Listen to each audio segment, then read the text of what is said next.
Good morning student. आज का हमारा टॉपिक है अरस्तु राजनीति विज्ञान का जनक।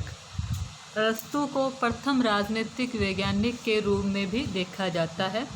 मैक्सी ने अरस्तु को प्रथम वैज्ञानिक विचारक कहा है। उन्होंने उसके बाद है डेनिंग। W.A. डेनिंग ने अपनी रचना a history of political theories part 1 में अरस्तु को पश्चिमी जगत में राजनीति विज्ञान आरंभ करने वाला विचारक कहा। उनकी महान रचना पॉलिटिक्स है, वो राजनीति विज्ञान की अनुपम निधि है।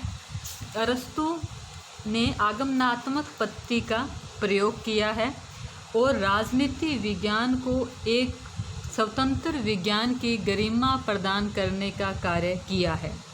उन्होंने राजनीति विज्ञान और नीति शास्त्र के अंदर अंतर किया है। और अब हम देखते हैं कि अरस्तु को किन कारणों से उन्होंने ऐसे कौन से कार्य किए जिसके कारण उन्हें राजनीति विज्ञान का जनक या प्रथम राजनीतिक वैज्ञानिक कहा जाता है। अभी हमने जो पढ़ा उसमें आपके 2 छोटे क्वेश्चन बनते हैं। पहला है, अरस्तु को प्रथम राजनीतिक वैज्ञानिक किसने कहा? तो मैक्सी ने अरस्तु को पहला राजनीतिक विचारक कहा है। और अरस्तु को राजनीति विज्ञान का जनक किसने कहा? ये डेनिंग है। डेनिंग ने उन्हें राजनीति विज्ञान का जनक कहा है। छोटे क्वेश्चन आ जाएंगे। उसके बाद है अब वो पॉइंट जिनके कारण अरस्तु की वो देन, वो योग्यताएं, उन्हें वैज्ञानिक कहा जाता है। पहला है, अरस्तु के द्वारा आगमनात्मक विधि का प्रयोग किया गया है। आगमनात्मक विधि यह एक वैज्ञानिक विधि है जिसके अंदर सामान्य से विशेष की तरफ जाया जाता है। अर्थात पहले जो हम नियम बनाना चाहते हैं, सिद्धांत बनाना चाहते हैं, उसको लेकर पहले से कोई कल्पना नहीं की जाती, वरन हमारे सामने जो सामान्य उदाहरण होते हैं उन उदाहरणों से, जो तथ्य हैं, जो फैक्ट हैं, उनसे एक सिद्धांत का निर्माण करते हैं। ये आगमनात्मक विधि है। जैसे उदाहरण के लिए अपने कौवा को ले लेते हैं। तो मानो किसी वैज्ञानिक ने जोधपुर में कौवा देखा तो उसका रंग काला था। फिर वो आगे जयपुर गए, वहाँ देखा, वहाँ भी काला। दिल्ली गए, वहाँ भी काला। केरल गए, वहाँ भी काला। इसी तरह उन्होंने विभिन्न उदाहरण लिए, वहाँ कौवे काले हैं।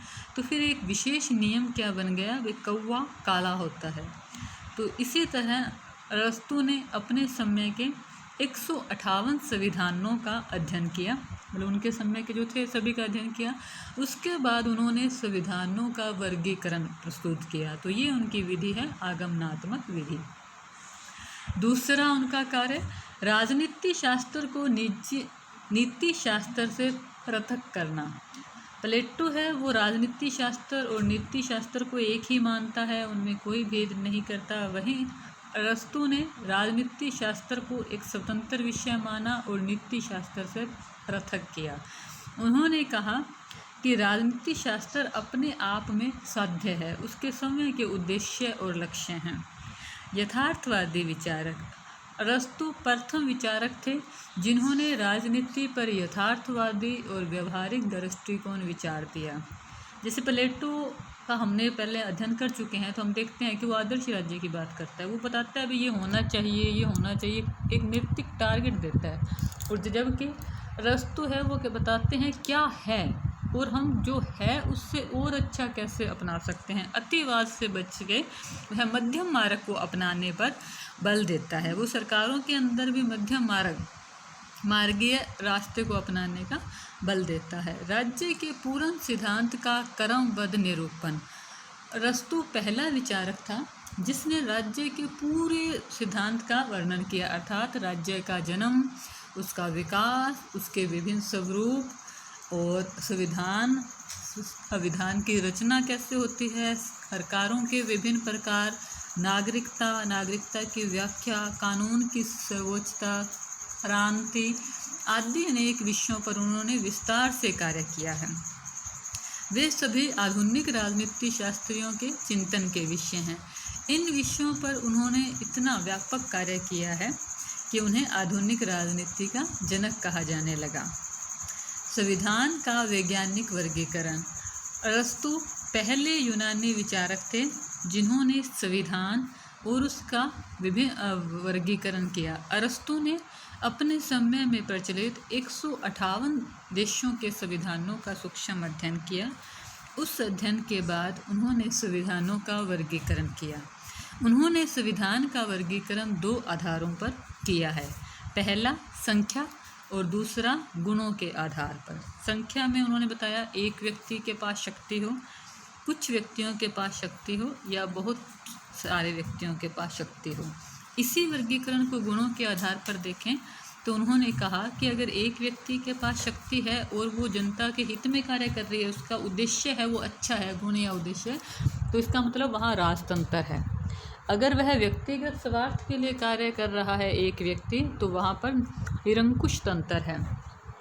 इसी प्रकार अरस्तु ने कुछ व्यक्तियों के हाथों में शक्ति संख्या के आधार पर उसका अगर अच्छा रूप देखें, अच्छा आदर्श देखें, तो उसके अंदर आएगा कुलीन तंत्र, और उसी को अगर वह व्यक्तिगत वर्ग के हित में लग जाते हैं तो उसे धनिक तंत्र के अंदर बांटा है। फिर बहुत व्यक्तियों के हाथों में संख्या, बहुसंख्यकों का शासन, तो इसमें उन्होंने अच्छे रूप में पॉलिटी शब्द का यूज़ किया है, और उसके विकृत रूप में उन्होंने डेमोक्रेसी का यूज़ किया है।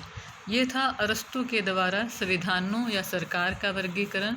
अरस्तु पहले विचारक थे जिन्होंने संविधान और संविधानवाद के संबंध में विचार दिए। तो अब देखो यहाँ प्रश्न बन रहा है कि संविधान और संविधानवाद के जनक कौन हैं, तो इसका उत्तर क्या होगा? अरस्तु हैं, वो संविधान और संविधानवाद के जनक हैं। नेक्स्ट जो अरस्तु का योगदान है वह है नागरिकता की व्याख्या। अरस्तु के द्वारा नागरिकता की व्याख्या की गई। उन्होंने अपनी रचना पॉलिटिक्स के अंदर नागरिकता की व्याख्या की है। नागरिकता से उनका तात्पर्य है ऐसा व्यक्ति जो शासन कार्यों में भाग ले, वह नागरिक है। और नागरिकता के संबंध में उन्होंने कुछ शर्तें बताई हैं। शर्तों में आवश्यक शर्त है अवकाश। उन्होंने कहा कि ऐसा व्यक्ति जो शासन कार्यों में भाग ले वो नागरिक है, और उसके लिए शर्त है अवकाश, उसके पास अवकाश होना चाहिए। अवकाश के लिए उन्होंने बताया कि नागरिक के पास संपत्ति हो और उसके पास दास हो। जो दास है वो उससे संबंधित सारे कार्य करेगा, तब उसके पास पर्याप्त मात्रा में अवकाश होगा, और इसी अवकाश का उपयोग वो शासन कार्यों में भागीदार के रूप में अपनाएगा। तो अरस्तु का जो नागरिकता संबंधी विचार है वह वर्तमान प्रजातांत्रिक व्यवस्था से मैच तो नहीं खाता, लेकिन फिर भी सर्वप्रथम आज से ईसा पूर्व, जैसे हमने कल पढ़ा था कि 384 ईसा पूर्व अरस्तु का जन्म हुआ था, तो इतने साल पहले, लगभग 2200-2300 वर्ष पहले उन्हें नागरिकता का विचार दिया। हालांकि वो सीमित संख्या में नागरिकता का विचार देता है, लेकिन हर काम की शुरुआत मुश्किल होती है, पहल करना बहुत बड़ी बात है। नेक्स्ट है कानून की सर्वोच्चता का प्रतिपादन। अरस्तु के विचारों में कानून की सर्वोच्चता पर बल दिया गया। प्लेटो ने जहाँ लॉज में कानून के शासन की बात की है, अरस्तु उसी कानून के शासन से प्रभावित हैं और वह कानून की सर्वोच्चता को स्वीकार करते हैं। उनके अनुसार कानून व्यक्ति और शासन सभी से ऊपर है, और जहाँ प्लेटो है आदर्श दार्शनिक शासन में अति मानव की बात करता है, वहीं अरस्तु है वो अति विज्ञान का अन्वेषण करना चाहते हैं और राज्य को अच्छे से अच्छा बनाना चाहते हैं। कानून की सर्वोच्चता और संवैधानिक शासन की वांछनीयता में उनका विश्वास है, इसीलिए उन्हें संविधानवाद का पिता या संविधानवाद का जनक कहा जाता है। अरस्तु ने कानून के जिस सिद्धांत का प्रतिपादन किया उसे वैधानिक संप्रभुता का जन्म हुआ। अब यहाँ भी प्रश्न बन रहा है, वैधानिक संप्रभुता के जनक कौन थे? अरस्तु। आगे चलकर इसी वैधानिक संप्रभुता या कानूनी संप्रभुता पर Grotius, Bentham, Hobbes, Austin, Laski आदि ने कार्य किया है। अब हम अरस्तु के आगामी देन देखते हैं। सरकार के अंगों का निर्धारण। अरस्तु ने सरकार को 3 अंगों नीति निर्धारक, प्रशासकीय और न्यायिक में निरूपण किया है।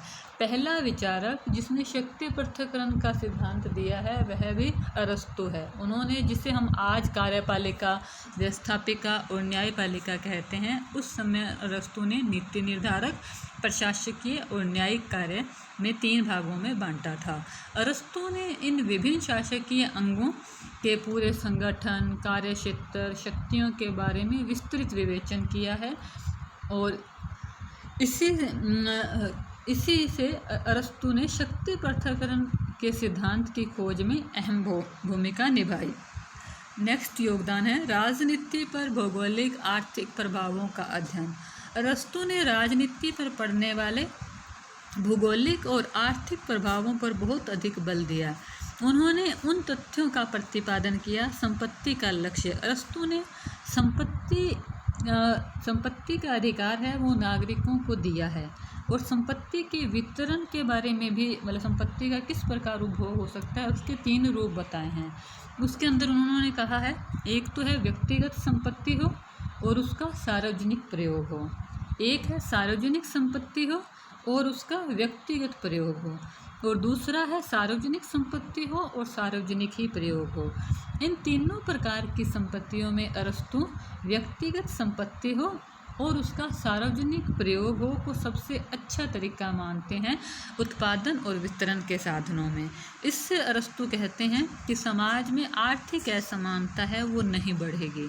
और संपत्ति के संबंध में उन्होंने ये भी कहा है कि संपत्ति प्राप्ति के 2 साधन होते हैं, एक तो होता है प्राकृतिक, एक होता है कृत्रिम।